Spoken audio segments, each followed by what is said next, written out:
আমি আপনাদেরকে অ্যাসুরেন্স দিচ্ছি যে আমরা সবসময় আপনাদের পাশে থাকব। আজকে এই ইফতার আয়োজন এবং আপনাদের যে আর্থিক সহায়তা ভবিষ্যতে দেওয়া হবে, আজকেও কিছু কিছু করে আমরা দিব। এর উদ্দেশ্য একটাই, এটার জন্য এই যে আমাদের বিজনেস এন্টারপ্রেনার ব্যাংকার্সরা তারাও এখানে উপস্থিত হয়েছেন, তাদের অর্থে তাদের আর্থিক সাহায্যে আমরা এটা করছি। তাছাড়াও বিজিএফআই আপনাদের জন্য টাকা অর্থ দান করেছে, সে অর্থ আপনার কাছে পৌঁছাবে ইনশাআল্লাহ। এসএসএফ স্পেশাল সিকিউরিটি ফোর্স টাকা দিয়েছেন এবং এই সমস্ত ব্যাংকাররা টাকা দিয়েছেন। আমরা সেনাবাহিনীর তরফ থেকে টাকা খরচ করছি।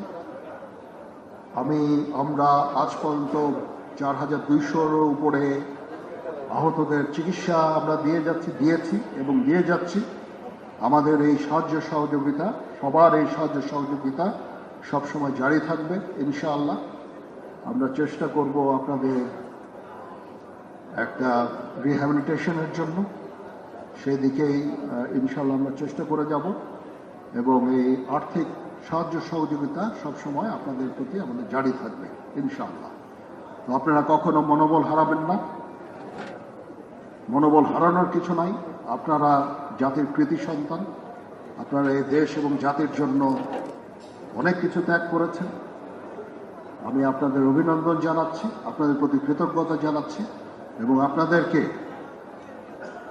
এই অ্যাসুরেন্স দিচ্ছি যে আমরা সবসময় আপনাদের পাশে থাকবো ইনশাআল্লাহ। সবাই ভালো থাকেন। এখন মোনাজাত হবে, মোনাজাতের পরে আমরা